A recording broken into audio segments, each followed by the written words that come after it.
60-70%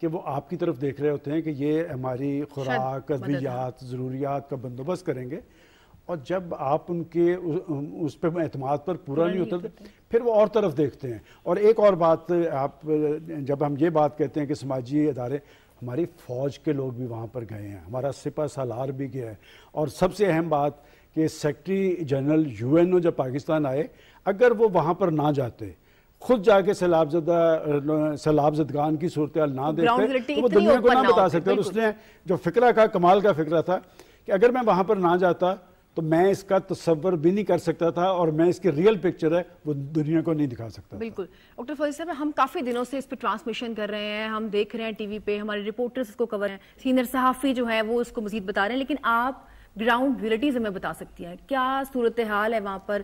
سننے میں یہ بھی آ رہا ہے کہ جو وبائی امراض ہیں وہ پھیل رہے ہیں، کس قسم کے وبائی امراض پھوٹنے کا خدشہ ہے، کیا کہنا چاہیں گے آپ؟ پہلے تو میں آپ لوگوں کا شکریہ ادا کرنا چاہتی ہوں، PTV کا، آپ سب لوگوں کا، کہ آپ لوگوں نے مجھے انوائٹ کیا ہے، اور I am really feel honoured to speak about it. میں بتاتی چلوں کہ جب میں نے پچھلے 3-4 ہفتے سے جب یہ سننا شروع کیا کہ پاکستان میں یہ ہو رہا ہے، تو جو بیرون ملک پاکستانی ہیں، ہم لوگ پاکستان میں تھوڑی سی چھوٹی سی بھی آفت آئے تو بہت پریشان ہو جاتے ہیں، لوگوں میں جذبہ ہے ایکچولی کچھ کرنے کا اپنے ملک کے لیے۔ تو کافی لوگوں نے، ان کو میرے کام کا پتہ تھا، انہوں نے مجھ سے رابطہ کرنا شروع کیا کہ فوزیہ تو کیا کر رہے ہو، کیا کریں ہم لوگ۔ تو اس وجہ سے پھر میں نے سوچا کہ میں یہاں پر آ کر خود دیکھوں، کیونکہ جیسے آپ نے بھی بتایا تھا کہ جب تک انسان گراؤنڈ پر نہ آئے، گراؤنڈ کی ریالٹیز نہ دیکھے تو اس وقت اندازہ نہیں ہوتا۔ تو میں نے کام کیا ہے، افریقہ کے جنگلوں میں بھی کام کیا ہے، میں نے روہنگیا کیمپوں میں پچھلے 5 سال سے کام کر رہی ہوں، یمن میں، فلسطین میں ہم ان کی میڈیکل ریلیف کے لیے کام کر رہے ہیں، سیرینز میں، ہم ٹرکی میں سیرین ریفیوجیز کے لیے کام کر رہے ہیں۔ لیکن to be very honest, last میں نے کچھ دنوں میں جو بلوچستان، سندھ اور ساؤتھ پنجاب، میں نے سب ایریاز کا وزٹ کیا ہے، وہاں پر جو میں نے دیکھا ہے میرے پاس ورڈز نہیں ہیں کہ اس کو میں بتا سکوں۔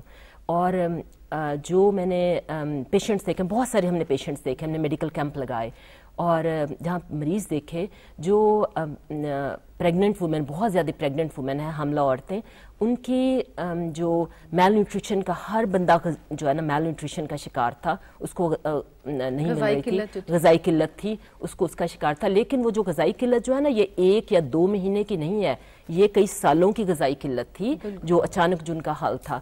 آپ یہ دیکھیں کہ جو پریگننٹ وومن ہوتی ہے نا، ایک ماں ہوتی ہے، اس کو جب ہم بچاتے ہیں تو اس کے ساتھ ایک اور جان کو بھی بچاتے ہیں، یہ 2 جانیں ہوں گی۔ لیکن یہ صرف 2 جانوں کا مسئلہ نہیں ہے، پریگننٹ وومن کا یہاں پر جو پورے خاندان ہوتا ہے، باقی بچے جو ہوتے ہیں، اس کا شوہر ہوتا ہے اپنی بیوی پر ڈیپینڈ کر رہا ہوتا ہے، دوسرے بچے ماں پر ڈیپینڈ کر رہا ہے، فیملی سیٹ اپ ہوتا ہے۔ اور آپ کو پتہ ہے تقریباً 6.5 لاکھ، اب ایک ایسٹیمیٹ جو الخدمت کے ڈاکٹر صاحب سے میری بات ہوئی ہے، انہوں نے مجھے بتایا ہے کہ 6.5 لاکھ ایک رف ایسٹیمیٹ ہے جن کا انہیں پتہ ہے، جو ان علاقوں میں ہیں اور جو اگلے 2-3 ماہ میں ڈیلیور ہونے والی ہیں۔